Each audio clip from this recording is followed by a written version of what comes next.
What's going on, guys? Welcome to the Third and 10 podcast. It's Nathan Nguyen, your host. As always, thank you for listening.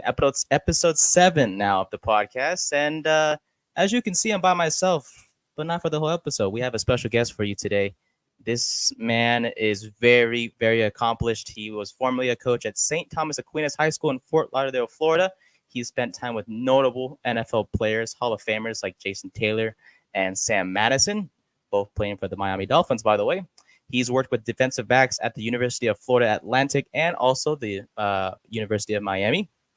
He was also the receivers coach at Concordia University, St. Paul, Minnesota as well. Oh, and by the way, most importantly, he is the owner of a sports technology company known as HyperSpeed. Ladies and gentlemen, Mr. Wilson himself, Antone Wilson, if I'm not mistaken, correct, sir? Antone, but you could just call him Coach. Keep it simple. I love it, Coach. First off, Coach, it's an honor and privilege to have you on this episode. And I'd be rude if I didn't ask, how are you doing today?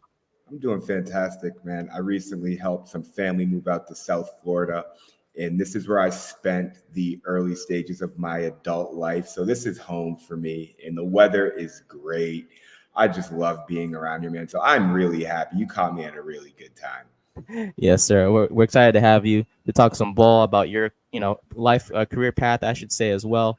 And let's just get started, shall we, sir? Let's rock and roll, baby. Let's rock and roll. Simply, let's start with this. Your journey to where you are right now. How did you get here, coaching wise, to being an owner of a technology company like HyperSpeed? How'd you get here, sir? Yeah, I would say it started with my love of sport, and that was football. You hear the story of Kobe Bryant when he was growing up and how he was just like a maniac of just training and just had this just aggressive mindset of just trying to be the best he can be. Well, I think that defines my childhood for the most part. At 5-6 years old, I said, I'm going to play in the NFL. And I think that dictated every decision that I made from then on out. I was able to name every single team on like a t-shirt, identifying them by their logo when I was like 5 years old, which is pretty crazy. And so I started playing ball when I was really young and went to camps all throughout the country and got a lot of exposure to the game. Also took a visit to the NFL Hall of Fame. My dad played semi-pro football, and I was the water boy at 5-6 years old. And so that was really all I knew. I was fortunate enough to play at a high school where we had a Heisman Trophy winner. Doug Flutie went to my high school, and I was fortunate to be around him in a program that had a legacy of winning. My high school head coach is one of the top 5 leading winners in Massachusetts state history in high school football in the Massachusetts Hall of Fame. And so just getting access to all these amazing things from a young age presented me the opportunity to then go play football in college. And I went to a JUCO that had a handful of guys that ended up in NFL camps. The most notable one was Lucky Whitehead. He played for the Cowboys. Now he's killing it in the CFL right now. And so that was where I recognized that I'm probably not going to go pro. Fast forward, when I went to my 4-year school, I had 2 ACL injuries, and that allowed me to begin developing as a professional quite rapidly. So I started coaching. I was a student assistant to doing public speaking at local elementary schools to also in sports performance. And sports performance defined a lot of who I am. And that's because I knew I wanted to go pro. So I had to get the access to the information to make myself a better athlete. I'm 5'0". I like to say I'm really about barely 5. Okay. Roster back in the day, we'll probably talk about this, propped me up to 5'8". I'm not even close. You know how the game goes. Most definitely. But no, so sports performance, I had a trainer at the age of 13, and I was doing all this speed training, and I started learning about the science really quickly. So when I had the ACL injuries, I really understood like the human body and what I was going to have to do to get myself back to the level that I was previously at. And so I had this sort of diverging path, but they sort of, corresponded with one another. And that is sports performance and working as a trainer, which as soon as I finished my undergrad, I was a certified strength and conditioning specialist. And that's almost like the premier certification to like be a strength and conditioning coach at the collegiate level or train pro athletes. And so I got that, and I was working with pros and training pros at 23 years old, but I still had eligibility left. And so it's sort of like I had this professional trajectory. I had 2 years of coaching under my belt, was training pro athletes, but I knew that if I didn't try playing ball one more time, it was going to haunt me. And I don't like living with regrets, and I don't want to leave anything on the table. So, sort of summing it up, and how I got here was that I went to grad school. I was a grad transfer. This is how I found myself at Concordia University, St. Paul, as a receiver. I was a 23-year-old grad transfer, and buddy of mine or an acquaintance, we developed a relationship. Andrew Hawkins currently works on ESPN.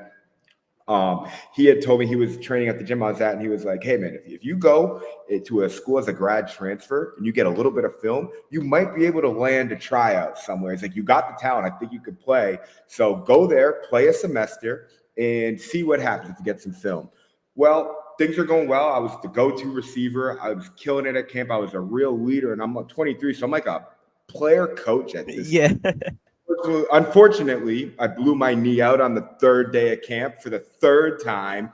And that's when I was like, hey, I wanted to do this. I gave it a try. It didn't work. Okay, it's time to start developing as a professional. From there, I dabbled back and forth between becoming a college coach as a grad assistant, was a full-time wide receivers coach, to then I worked at like a high-grade tech facility where a handful of NFL guys were training at. And it was from there, I was like, okay, I don't want to do the train thing. Let me go all in on coaching.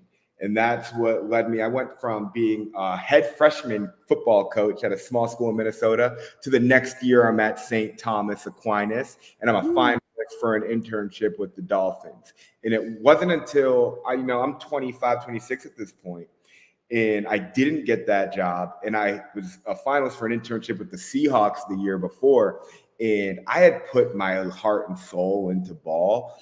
And at that point, I was like, I have a window right now where I don't want to do this coaching thing anymore. I want to start a company. I had no idea what I was doing, but I was like, I don't know if I'll ever have this much independence again. So let me just start a company. And that's what's taken. That was probably in late 2019.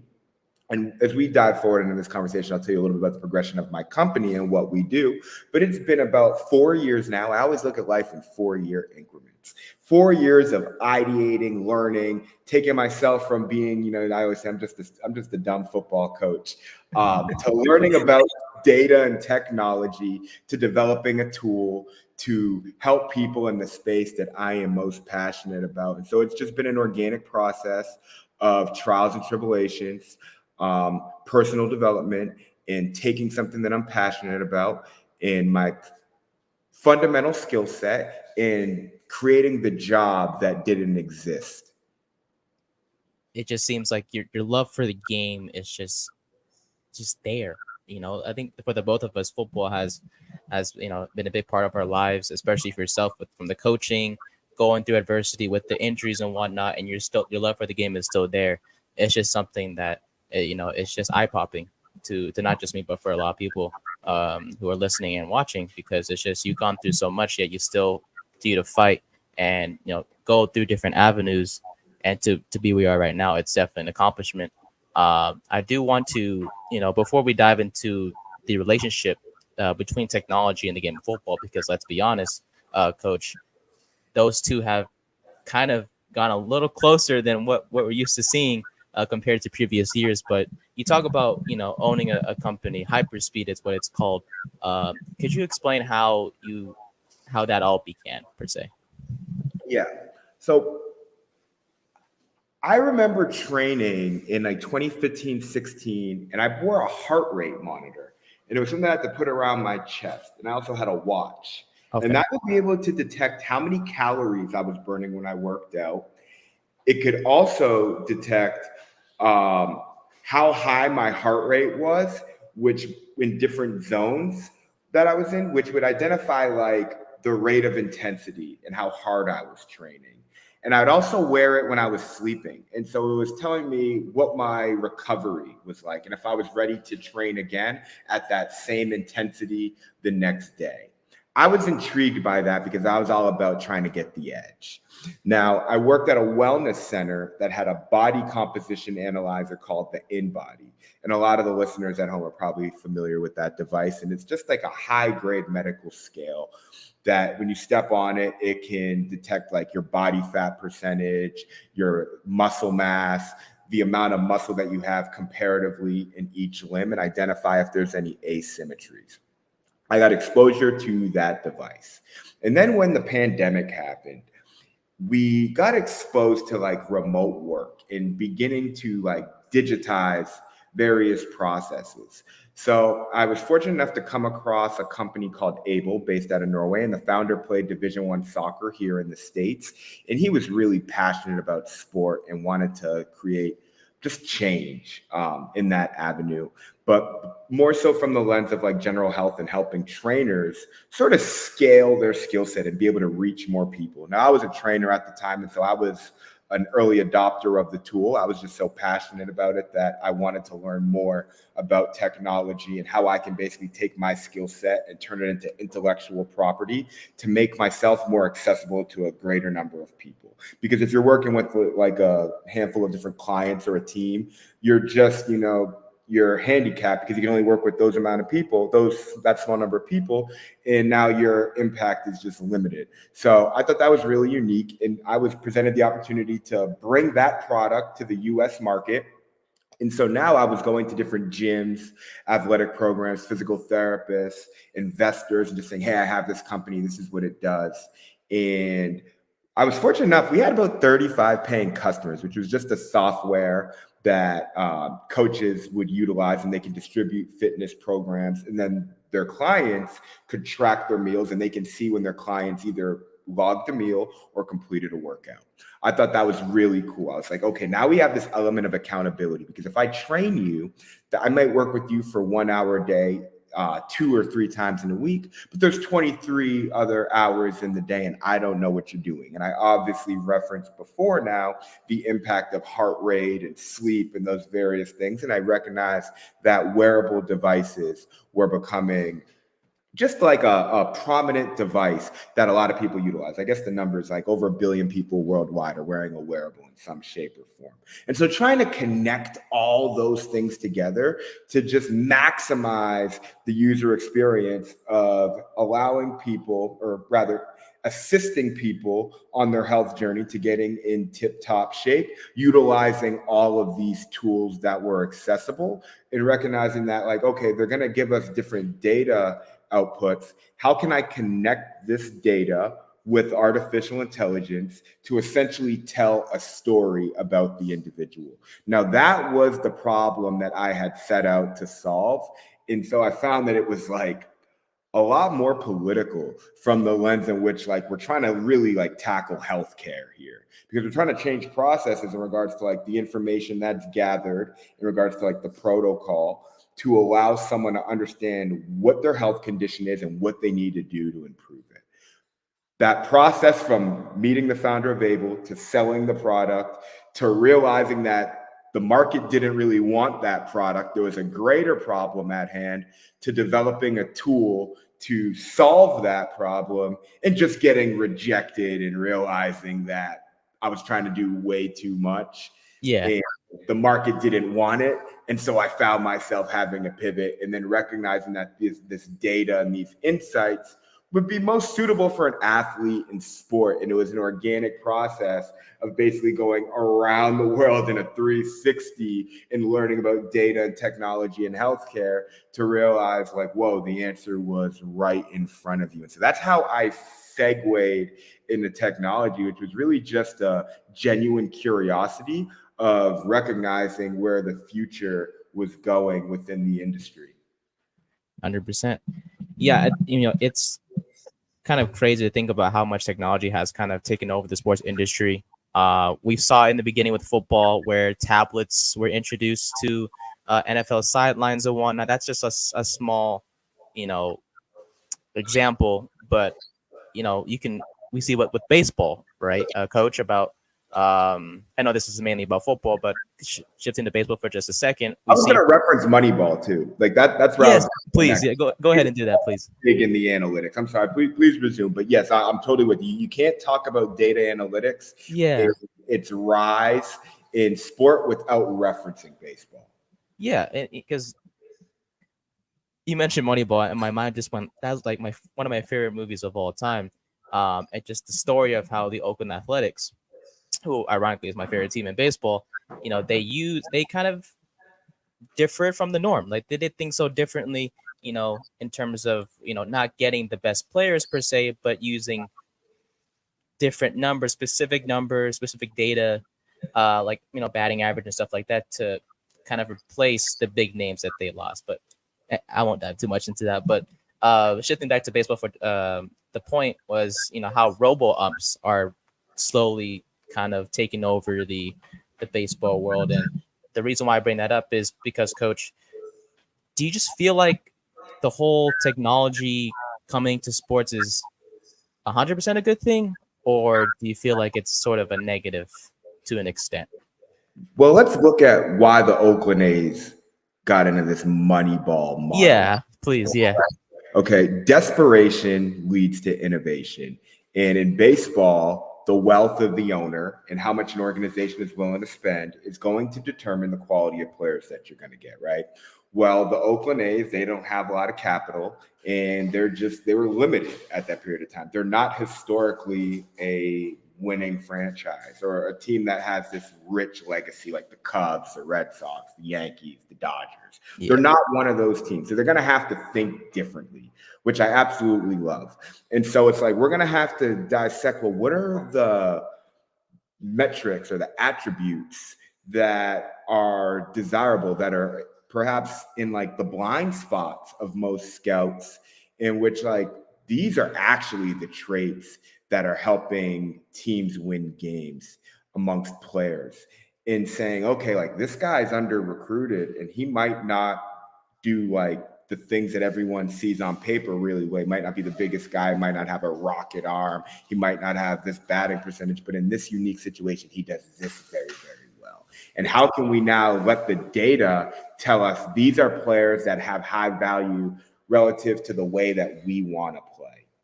Now, that's just one example. Now, I'm not an expert in baseball, so I Yeah, don't want to continue diving into that, but I will give you another example that applies, and then we can really dive into data now, because I know that the data definitely. is accessible, and it's been there for the last 20 years. And you look at like in basketball, they have all sorts of advanced metrics. But in any realm of data and technology, the data is only as good as its application. But peeling back for a second, Mike Leach, the the founding father of really the spread offense Yep. in modern football, I would say, putting 4 or 5 receivers on the field, throwing the ball 45 plus times a game. Now, he started off with this guy, Hal Mummy, they were at like some small school in like West Virginia or Ohio, like a D2 school. And they had really, really small linemen, and they could not really compete up front.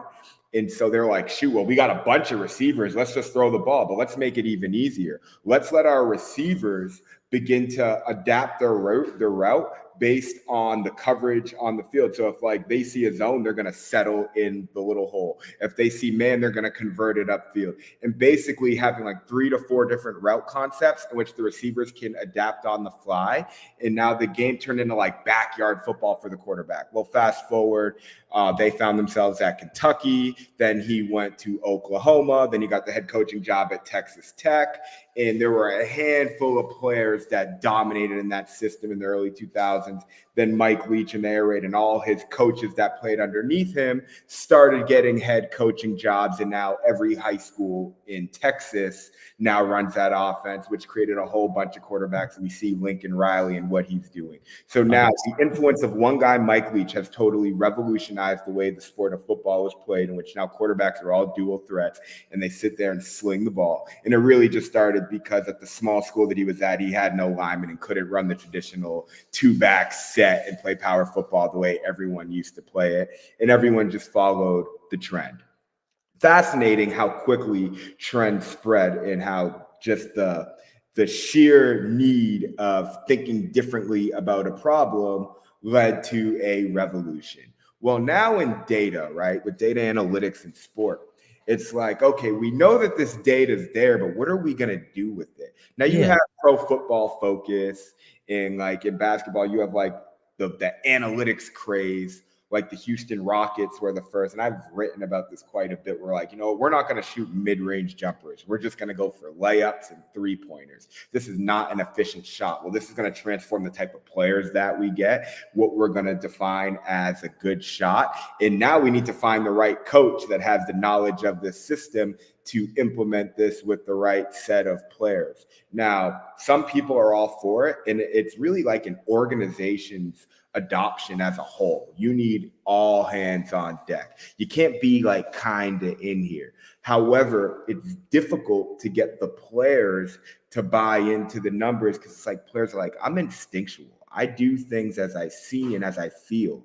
You're telling me to take this shot. I've been shooting mid-range jumpers my whole life. Why am I going to stop taking them now? Exactly. That's one approach. And then like in the game of football, I believe that every team in the NFL actually has an analytics department, and they're paying those guys a lot of money to, run the numbers and analyze, well, like this might be a wide receiver, but not all receivers are created equal. Some are more inside guys, some stretch the field, some are better after the catch, some are better route runners, some have a super high target to catch ratio, some are big on third down. Like we can dive all the way in here, right? However, when that head coach walks into his office on Monday morning after a game and he has 3 stacks of notes from the analytics department, the head coaches aren't using that. And they don't have the skill set to break down the data and implement it and allow that to impact their coaching strategy. And that is because the numbers are really, really complex and it's just a lot of information in spreadsheets. The gap right now is making the data easy to understand. So there's more data than we know what to do with, but how can we dumb it down for implementation, actually change the way we're doing things and get total buy-in?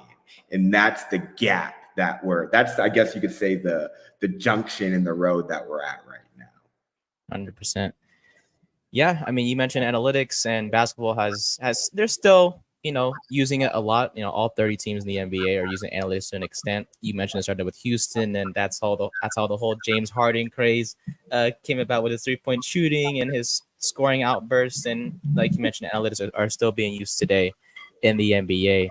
Not as much heard about in the NFL, but like you mentioned, they're paying someone up there to do that stuff. Right? When the Eagles won the Super Bowl, Doug Peterson, and this was like a formula that they were utilizing. He had someone upstairs talking to him in the headset, and they would basically punch into the system like 4th and 1 on the right hash on this yard line, and they would basically give them back like a ratio in which what is the likelihood of them getting it or converting and the type of play that they should run in the situation. And then based on previous times they were in that similar scenario, what the outcome was, and that would be the framework to make that decision. That was one sort of recent model that I've seen utilized in which a coach was actually allowing the analytics to determine their decision making. I've also seen that like certain teams will have a philosophy of like, we're a cover 3 base team and we like cornerbacks that are 6'2 plus. So like there'll be more like analytical driven decisions in specific scenarios, but not like a universal adoption. Gotcha. Do you feel like analytics was involved when they ran the Philly play in the Super Bowl, or no? Just the I was actually at that Super Bowl. No way. Really cool. Yeah, I was fortunate to be at that game. I lived in Minnesota at the time. And the one thing that stood out to me was that the Philadelphia Eagles, they were playing to win. They were hyper aggressive in that game right off the jump. I remember Torrey Smith caught a jump ball over, I think, Stephon Gilmore, his college teammate. No, not Torrey Smith. It was Alshon Jeffrey. There you go. He got a big touchdown early in that game. And I was just like, whoa, the Eagles, there's like a certain energy here. And I just every single big spot, they just kept coming up big. And that's how you want to take down a champion, you got to cut their head off. And so the Eagles did that. And so I just felt like that was one team that just like they were rolling the dice a lot. They were playing like they had nothing to lose, and you don't see. And they're also playing with the backup quarterback. Nick Foles won that Super Bowl. So I feel like it was just like the fact that they had to think a little bit differently. They had a win now roster, but they were sort of beat up at a key position. So like they're gonna have to, find some sort of reference point that may be outside of the norm that would facilitate their success. So I do think, to a certain degree, that there was an element of analytics that probably fueled that team's run, and they beat all the best teams to win that Super Bowl. You mentioned they're not afraid to win. That's clear as to this day too. With when it's 4th and 1 or 4th and inches, we know about the tush push, as they call it there in Philadelphia, the brotherly shove as they call it in Philadelphia, with Jalen Hurts and whatnot too. So yeah, they play to win, and if the data says it works, which apparently it works 92% of the time, shout out to the Kelsey brothers for that saying. Why not run the brotherly shove every time it's 4th and 1 or 4th and inches, whatever the case may be? And that's why Howie Roseman is the general manager of the Philadelphia Eagles. I don't think Nick Sirianni is particularly a good coach, and you see the way the players respond to him. Although he went to the Super Bowl, I believe, in like year 2. Yeah, it's evident that there's not a level of respect. However, that organization is so stable, and they have just a lot of veteran leaders, or they have for an extended period of time, in which, although they were able to shuffle through a different coach, the infrastructure was in place. So I'm sure, like we talked about, the tush push in Philadelphia getting very aggressive and having a model in which they're going to just follow this formula every single time they're in that scenario. It's like that stayed tried and true. And so I love that continuity within the building. And so, yeah, I'm going to go do some research after we hop off this call. Definitely. People are definitely utilizing some analytics because they're doing things differently over there. And they've been good regardless of coach or quarterback. Very impressive. Indeed. Eagles, though, a lot of teams may not like them, whether it's coach or their players, they're successful for a reason. It's because, most likely, of analytics. You talk about coaching, and I want to shift from technology and data to coaching, because you were a coach in your previous experience. You said you were a receivers coach at Concordia University. You were also a coach at St. Thomas Aquinas in Fort Lauderdale as well. I guess for those like myself, because I would love to go down the coaching path one day, and whether it's at the high school level or college or professionals down the line, what advice would you give to those aspiring to be to follow your career path in the coaching field? Well, a couple things. Once a coach, always a coach. And so I still feel like I'm a coach. And it definitely. I don't know what opportunities may present itself, but I believe one day I probably will coach again in some capacity. Oh, right. I would love to, but it's not in the cards right now. And I'm fortunate enough to still be able to impact the sport. So it works, but there's something about being on the sideline that makes you feel alive. And I have to found something similar, or something even close, that replicates that type of feeling. And I actually like coaching more than playing. Yeah. But with that said, no, I believe that if you want to be a coach, it really boils down to people. You have to be a strong communicator.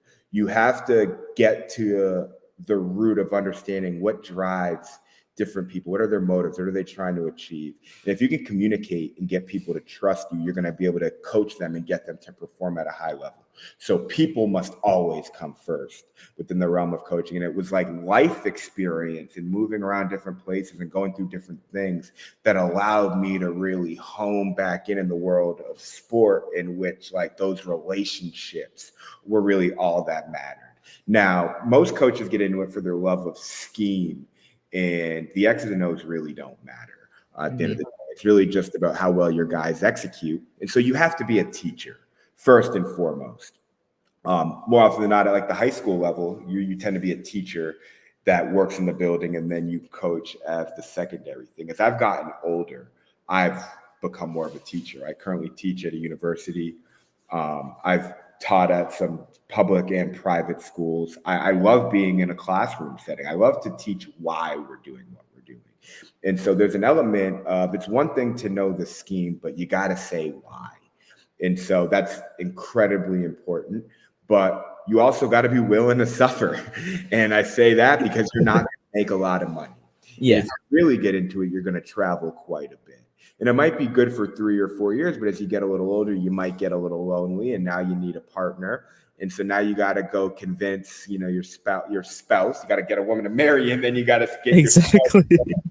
I love football and I want to be a coach. We're going to move every 3 years and I'm going to make no money. Do you really love me? Do you really want to do this? Because it is dark.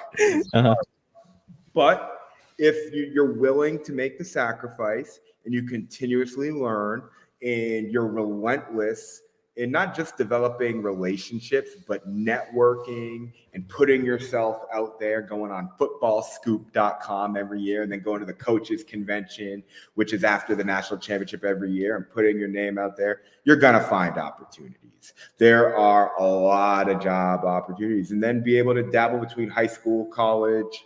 You can even intern. There are, as a minority, you can look at the Bill Walsh Minority Coaching Fellowship. They may have changed the name. Okay. That's a prominent program in the pro ranks. And so it's really for like coaches just starting out to get that early exposure. But, it just comes down to making that decision, which is really anything in life. And if you just decide that you want to do something and you put all your eggs in that basket, no plan B, there's no plan B. This is what I'm doing and I'm willing to die behind what I'm doing. If you can just make that decision and continuously learn, I believe that good things are going to happen. So that's what I'd say. Ongoing education, putting yourself out there, being relentless, and putting people first. And if you do those three things, I believe anyone can have a moderately successful coaching career. It might be hard to get a wife and keep her, but all the other things she'll work out for you. As long as you're committed, that's all that matters to what you want to pursue. So, yeah, I mean, personally, as I hope to be a coach at some point in time. But I understand, like you mentioned, it takes time, commitment, and the energy and attitude to do so. So great advice by you, Coach, as well. I do want to lighten the conversation a little bit. I know we've strictly talked about. I mean, I can get deep here and start dropping life lessons here. I don't think that was the initial desired outcome, but wherever you want to go. Exactly. I love the lessons, Coach. I tell you, it helps out a lot, not just to me, but to our listeners out there as well. But I want to lighten things up and kind of get you have some fun, I guess, per se. And what I mean by that is, I know the NFL season is kind of in, under everything else. We know the NBA playoffs and baseball, blah, blah, blah. But the draft just ended. So I have to ask, do you have a favorite team in the NFL? I know you work with players and stuff like that in the past, but there has to be a favorite team that you have. I do not have a favorite team. Really? At all. I probably haven't had a favorite team in about 10 years. Okay. I look at football as like a science or an art. Okay. But I respect is organizational brilliance. I respect organizations that know what they're doing, that have continuity within the building, that have a philosophy, that have a type of player that they're going to draft year in and year out. And you can begin boiling down players into like archetypes or guys that have a certain level of production in college. And so I'll tell you right now, like I love the San Francisco 49ers. I'm not going to claim a team because I'm just beyond just like, I'm not a fan. Gotcha. And like some of these guys are like my peers. If you know, like the coaches. Well, now I'm older than most of the players in the league, but which is funny. But no, so I love what the 49ers are doing. John Lynch and Kyle Shanahan have been tied at the hip.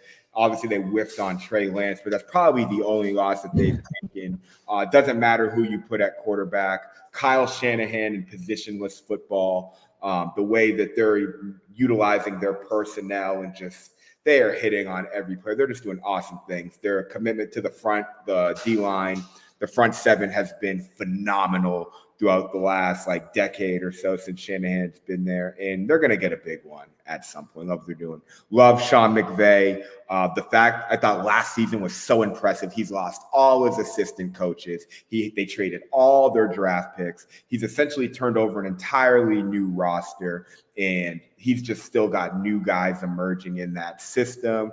There was questions that he may retire. And so for him last year, he's already won a Super Bowl and he's super young.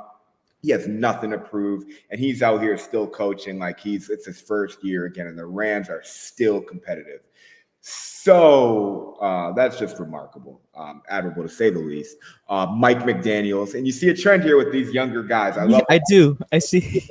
Love his energy, and again, like football, a lot of old dogs. And I say that from the lens of old dog, new tricks. And that was kind of what pushed me away from the industry, is that I'm an innovator. I think differently.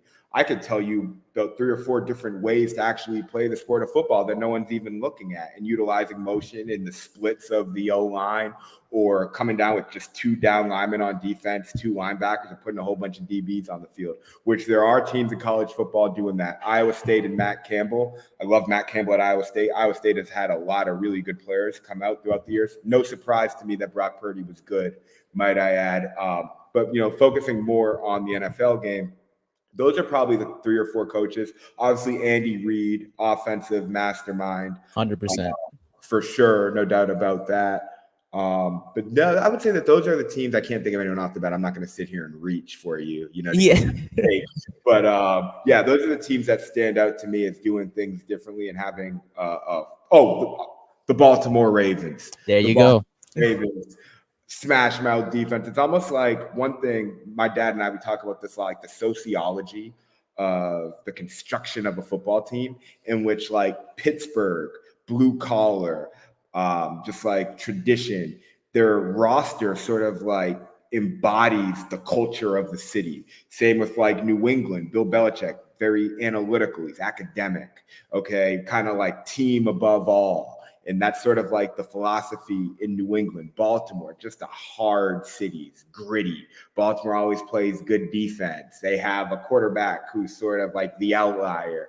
I love the 49ers, Silicon Valley, innovation. The 49ers going back to Bill Walsh, who's my favorite football coach probably of all time.